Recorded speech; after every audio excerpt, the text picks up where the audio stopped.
If you buy a 100-unit apartment project and it's 70% occupied and kind of run down, you can stumble your way through that, but you just cannot stumble your way through a $67 million project.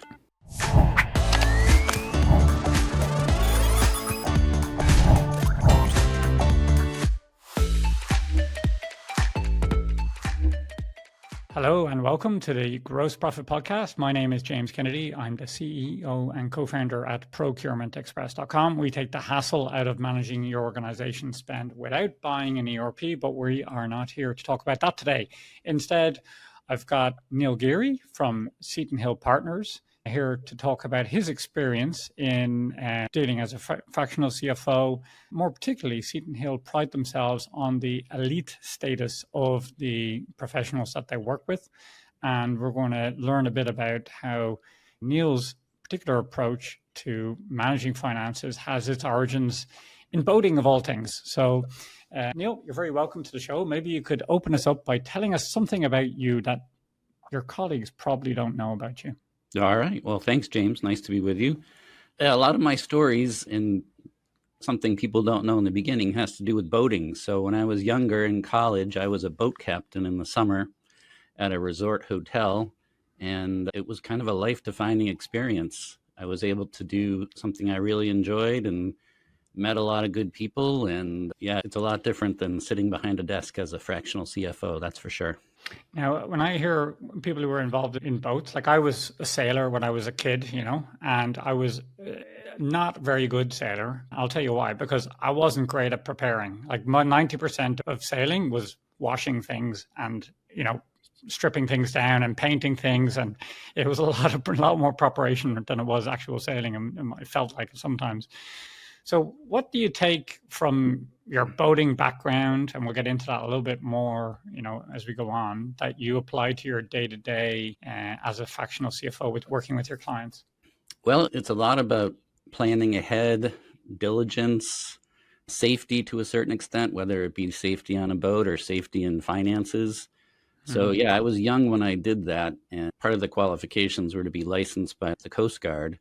And they really kind of scare you to death to say, look, you're responsible for people out there. When you're at sea, the captain's in charge and their lives are in your hands. So yeah, I focused on diligence and safety and being careful. That's probably something I do still think about. I remember when I first had a boat on the water and I had a crew, like I was a small boat with one crew and me, and that was it. We would, mostly do terribly in sailing regattas. But it was the first time as a kid I had like, hey, I could really mess up here. Like there's no one really around to help, like there was crash boats maybe at that stage, but you can do serious harm to the people you're around. And sometimes running a business feels a little bit like that. I don't know if you ever got that feeling, but like actually it's possible to mess this thing up. And sometimes in a way that could end you up in financial trouble or even jail sometimes with the responsibilities of being ownership and so on. So it was thinking about it. Yeah, it's good because there's not many times in society or positions in society where you can mess up that badly, but running a business is maybe one of them. Absolutely. So tell me, what's your dream boat then? or do you already have your dream boat, or is there a boat you'd still like to get on your bucket list? Well, I have a boat. It's a 25-foot center console power boat. I'm kind of ashamed to say what my dream boat is because I grew up, in the 90s a bit with the Miami Vice scene. So honestly, my dream boat is probably a 38-foot cigarette boat. So I'd be speeding around the coastline with whomever, I guess. Very good. All right. We won't ask with your family, of course. But so these are muscle boats. I didn't know what a cigarette boat was. So as I see, it's like the muscle car of boating. That's my takeaway from it.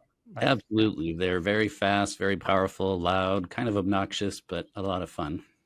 Very good. All right. Okay. So it's not all preparation. It is preparation, but it's not all seriousness. You like to have fun too on the water. So that's good. Yeah. Okay, cool. So I like to joke that, not everyone gets to be on the Gross Profit podcast. You must be pretty good to get this far. So maybe you could just give us a little bit of the arc of your experience. How did you get into finance? You mentioned that boating had some part of it there. And how's it going so far? How have you ended up calling yourself a fractional CFO? Yeah, so the quick story is Definitely things did start with boating in a way, but I was in college at the time studying finance, and my first job was working for a family office, private investment company. And I spent about 5 years with them, really learning the ins and outs of financial analysis and things of that nature. But I always kept thinking about my experience at the resort hotel, and I love hospitality. And so 5 years into my career, I had the opportunity to go back to that same resort to become a controller for the property. And that was fantastic. It was an opportunity I probably wasn't quite ready for, but sometimes those are the best ones. And so I did that for a couple of years and said, wow, hospitality is awesome and fun, but really hard and time consuming. And at that point, I went back to graduate school. I went to Babson College, which is known around the world for entrepreneurship. Mm-hmm. Spent 2 years there and then dove back into hospitality, real estate development. And that's what I've been doing for the past 25 years. So Babson is famous for their entrepreneurship course. Do you think entrepreneurship can be taught in a course?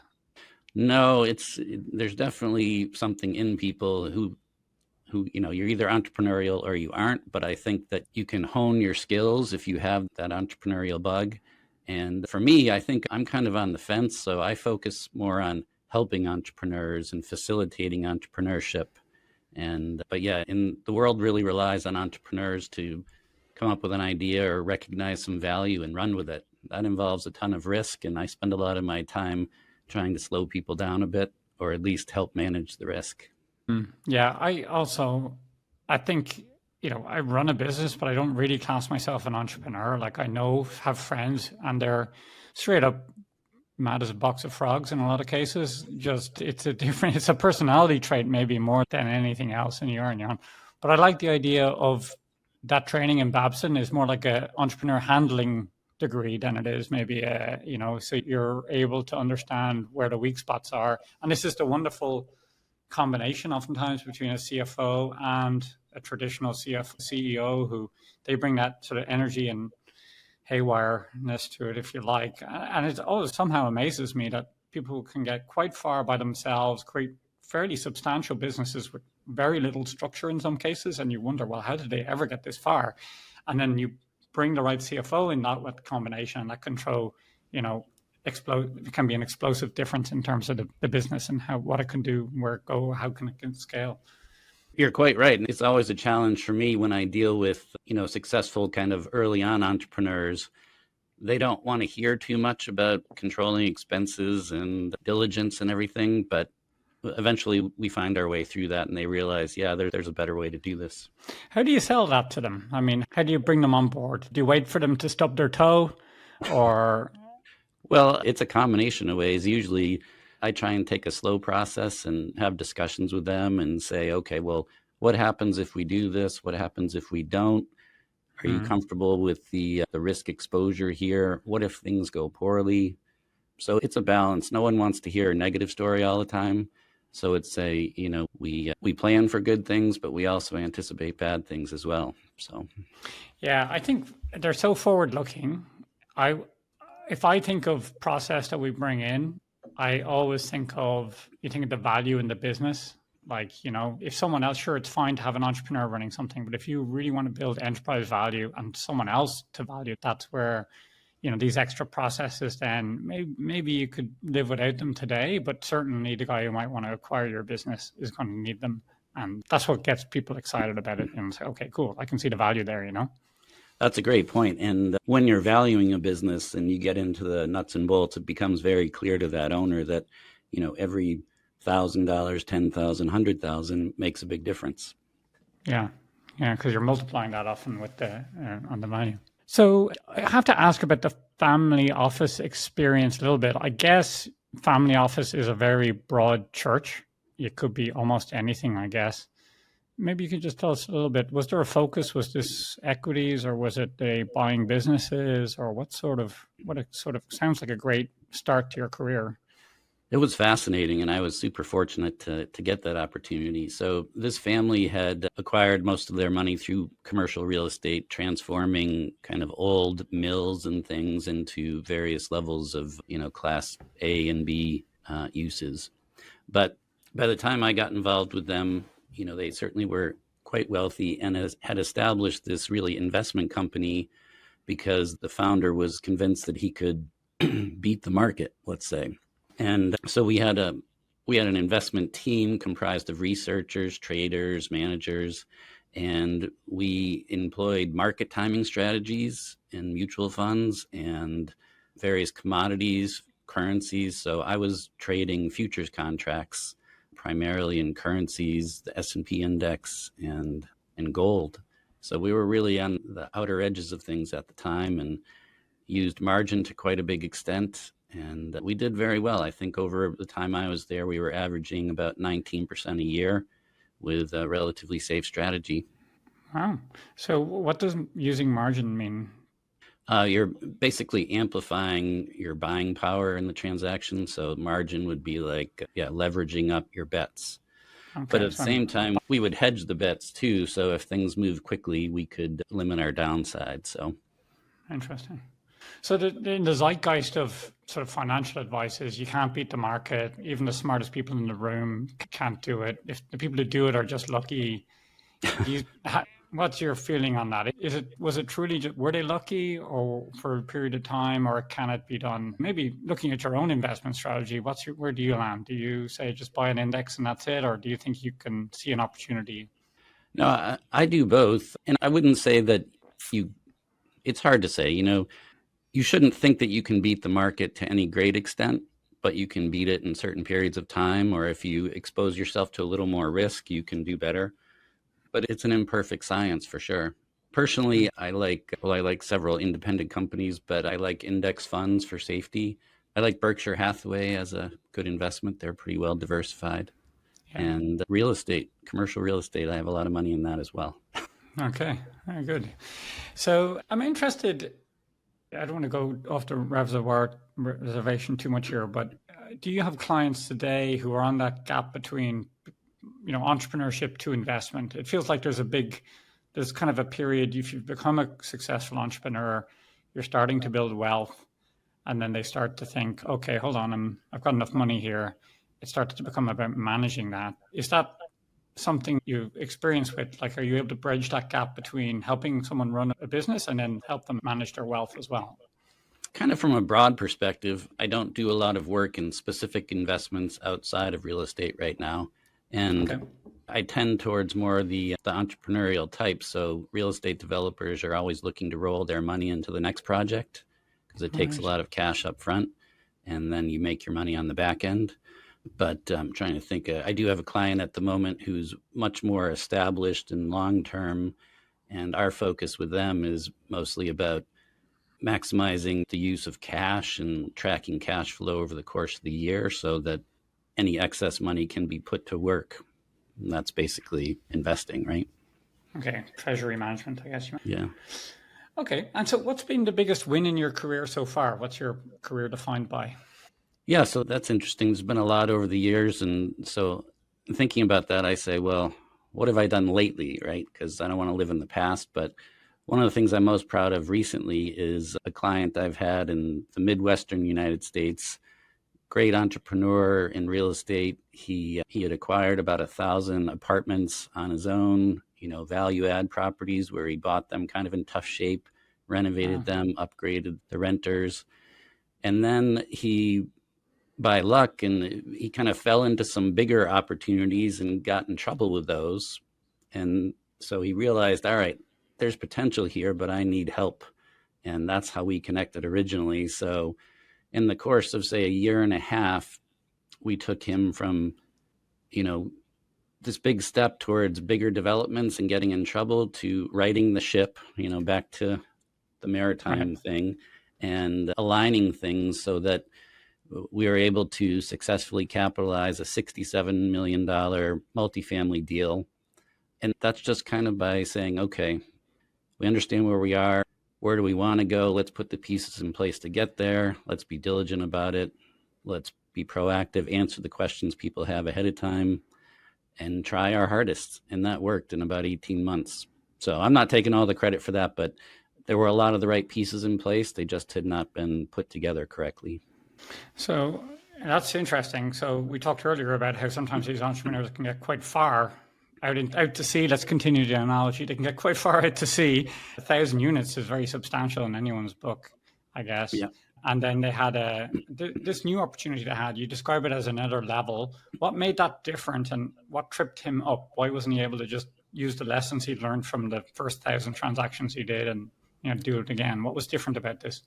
Well, the new one was a ground up opportunity. So taking raw land, building from Right. scratch, and building at a higher level. So, say a class A. So it's really that's what you'd want to do as a developer in that space. But it takes a lot of time, a lot of money, a higher level of planning. You can't really Right. wing it. If you buy a 100-unit apartment project and it's 70% occupied and kind of run down, you can stumble your way through that, but you just cannot stumble your way through a $67 million project. Okay, it was a greenfield project, so a new set of skills, new whatever architects and builders, and you just not just putting a lick of paint on things, different Right, level. right. All right, very interesting. Okay, great. So I'd like to you brought me a great story here, and I love the stories because they brings it alive for people, and sort of brings you full circle a little bit in your career as well. You had a successful established client who, believe it or not, decided to buy a hotel and restaurant for fun. Is it for fun? Am I characterizing that in the wrong way? But how did that go? Yeah, so this client was very successful in multiple businesses over time, very wealthy, and had spent a lot of time as a family in a New England town, lots of character, skiing, boating, all that kinds of things. And they became kind of part of the town, very small town, and this kind of historic property had come up for sale, and so they decided to purchase it thinking, oh, this will be great. We can continue the traditions. We enjoy going there. It's a great part of the town, so let's buy it and continue things on. So that's with pretty much no experience in hotels or restaurants. And as a successful guy, you would think, okay, I've made a lot of money and I'm smart. I'll figure it out. It didn't really go that way. Hands off kind of manager. He thought he hired the right people. He didn't hire the right people at first. There were no systems in place. And within that purchase was actually right before COVID, in fairness. So they Uh, managed to get through COVID, and that was kind of part of why it took so long. But coming out of COVID, it became clear there wasn't the right team in place and not the right system. So he got to a point where he was losing significant money, say like $200,000 a month, and he just straight up said to me, like, Neil, I could swallow losing 40 or 50,000 a month because I like this place, but I can't swallow 200,000 a month. mhm. So yeah, we jumped in and helped him right the ship. It really, again, is a matter of diligence. A restaurant and high-end hotels, very small property, but very detail oriented, right? If someone's coming in and spending $1,000 a night on their guest room and $500 on dinner, they want it to be excellent.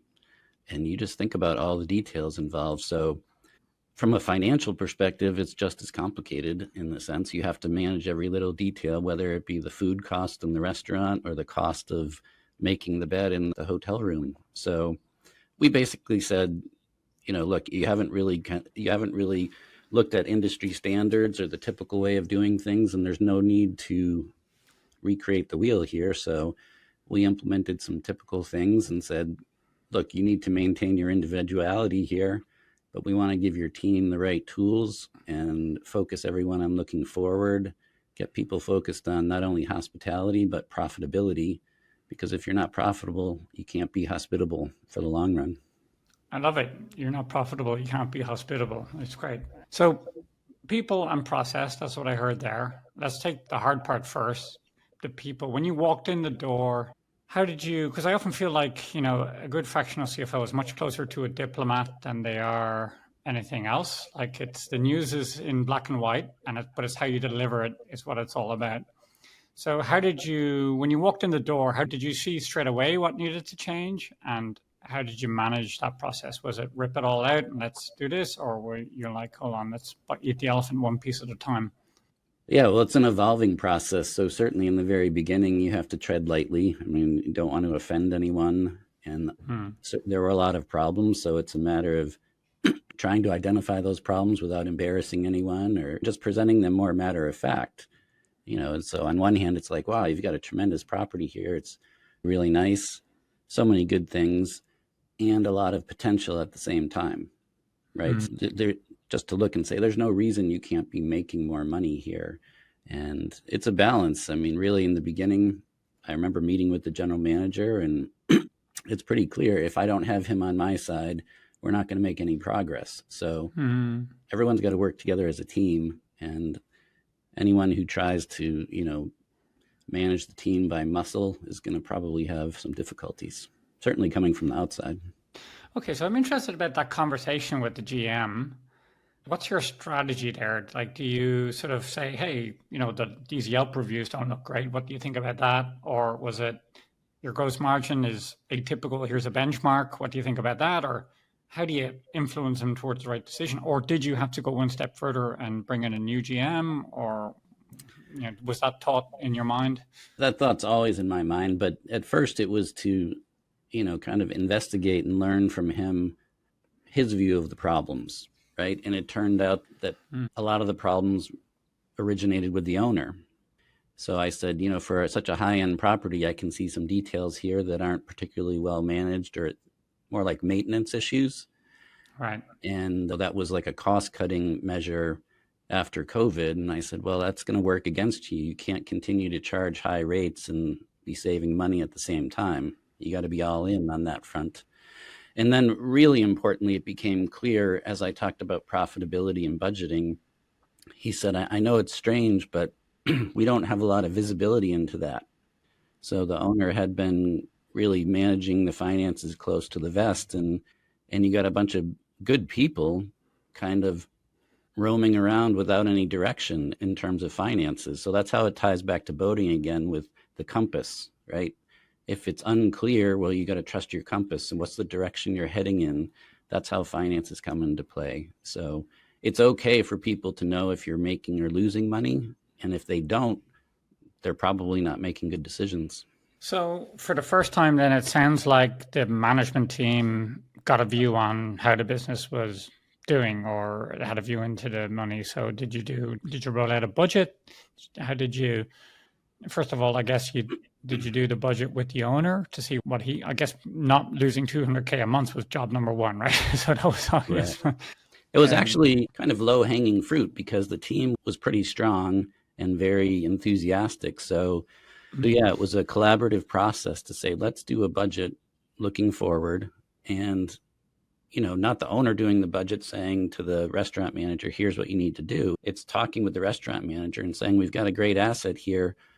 What do you think we can do? And let's step through that process. And it starts with something as simple as how many days a week are you open? How many hours a day? Do you serve breakfast, lunch, and dinner? What market are you going after?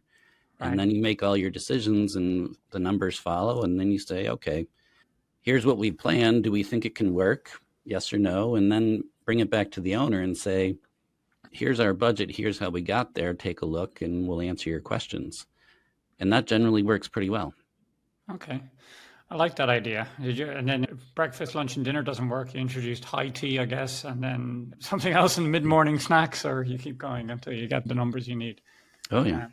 So I'm interested, at Procurement Express, I'm fascinated often about, you have that plan and that budget, but then operationalizing it is the key part, like bringing giving people oversight if they're back of house and let's say I don't want to use the wrong terminology here, but say if they're responsible for housekeeping, just being able to manage that cost or understand what part their cost has in the overall picture.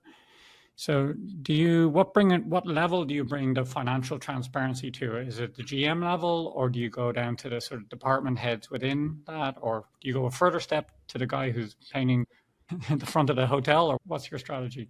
Well, it's every level for sure, but I like to focus on department heads and encourage them to talk with their staff so they understand what's going on. But an example from, 25 plus years ago, prior to a lot of technology, at this big resort, I remember dealing with the head of housekeeping continually and big budget, right? And what we experienced there was people trying to do a good job, but say buying more things, buying more than they need ahead of time, or not understanding what they need. So back then we had a paper-based purchase order system that was, at this point really old-fashioned, but it worked really well. And that's always been stuck in my mind through time. So even though someone had a budget and they're responsible for that budget, when they were going to make a purchase, they'd fill out the purchase order, go through the approval process, and once they had that copy back in their box, then they could proceed. And it worked really well. So just another level of diligence, and not only in planning and budgeting, but in purchasing as well. So there's often pushback. No one, as I say, no one buys a purchase order system for fun. And there's, what do you say when people say, well, what, Neil, this is like $150 a week. Wow, why are you making me fill out a purchase order for that? Or are you more pragmatic and you're like, well, actually anything under a certain amount, go at it. You can approve it yourself and then you can produce limits, or how do you approach that? Well, it depends on the size of the business for sure. Thinking back on these hotel businesses, they've all been in the millions of dollars of revenue. So I think that's a point at which it becomes easy to justify. But it's more a matter of a discussion about, have you seen any lack of clarity, irresponsibility in purchasing in the past? Have you seen things stocked up that you don't necessarily need? Do we know that there's a cost component to that? Are you concerned about theft or damage of materials? So tight inventory controls on whatever you're purchasing, even if it's not an inventory item, that's generally not too hard to convince people of. But when you're talking specifically about a dollar amount, yeah, we could do a quick return on investment and some assumptions and say, yeah, maybe this is, a couple $1,000s a year you didn't want to spend, but make a case to say it's going to pay off in the long run, and it's going to have implications across your management structure, getting people to focus on the best way to run a business.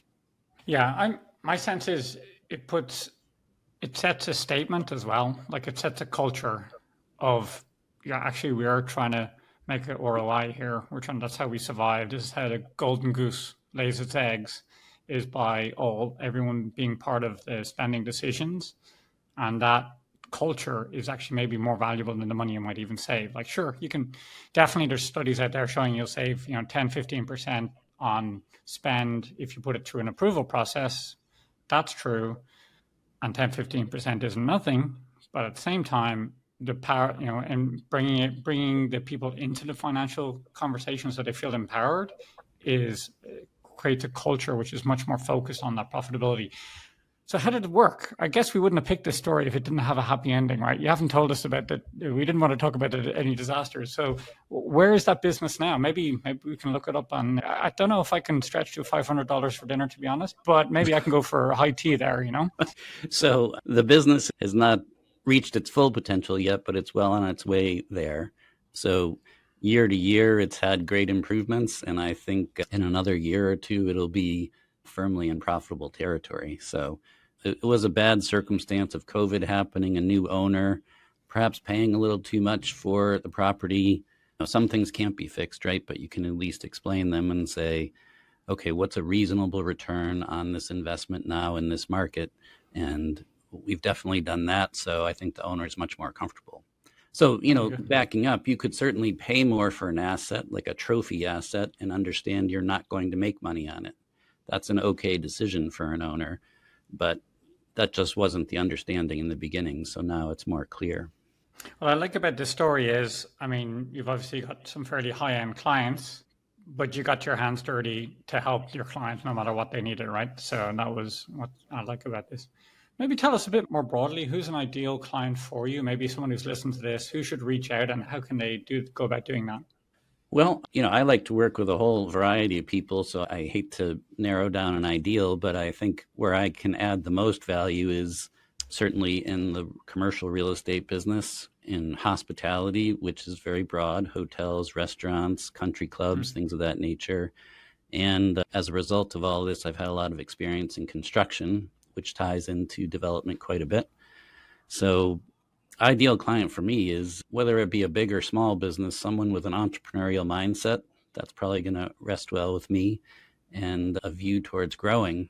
So it's much more exciting to manage a growing enterprise than kind of a stable one, at least for me. So Yeah. Well, amen to that. And you're growing or dying. That's it, right? So yeah. gotta be. This has been really interesting. People can reach out to you on LinkedIn. That's how I found you. And there's also Seton Hill Partners. You can Google to see Neil there and the rest of the team he works with. Seton Hill is kind of a partnership. Is that correct? It's a partnership model. You're kind of semi-independent and you work together when you need to. Yeah, it is a true partnership. We have almost 100 partners across the United States right now. And we all are very independent, work under this partnership, and it's been very successful. So while I have my specialty, throughout the 100 partners, there are specialists in pretty much every industry. So if I come in contact with someone and I can't serve their needs, I certainly will find the right resource, whether it be within Seton Hill or not. So that's always a big focus, is let's find the right people to do the job and things will go well. Very good. Thanks very much. And thank you for listening this far.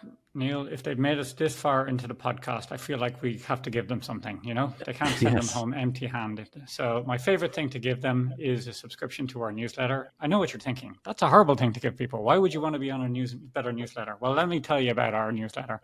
I figured out that actually, if I rounded up recent examples of how things have gone wrong from the finance team and put it in my newsletter, people read it like wildfire. So now what we do is I find examples from the last week's news of how finance teams have made mistakes that we can all learn from. That can be in municipalities, it can be in NGOs, it could be in private business. And the main aim is to help my subscribers stay out of the newsletter by learning from other people's mistakes. So we've had the likes of Naomi Campbell in the newsletter, who had a charity who was doing things with the money that they shouldn't have been, allegedly, and a couple of other so it's a little bit salacious. I'm not going to lie. It's a little bit salacious to sort of vicariously wonder how people get it wrong, but I think we can all learn from it. So sign up for that. You can also get notified then when podcasts like this come out, so you can learn from professionals like Neil and other fractional CFOs I have on the podcast. Thanks very much for the conversation. I really enjoyed it. You've inspired me to see the sort of go and see the New England lifestyle now. It sounds so nice and sort of comfortable and high end. I don't know, maybe someday I'll graduate doing my holidays out there. Yeah, if you come out here, I'll take you on a fast boat ride.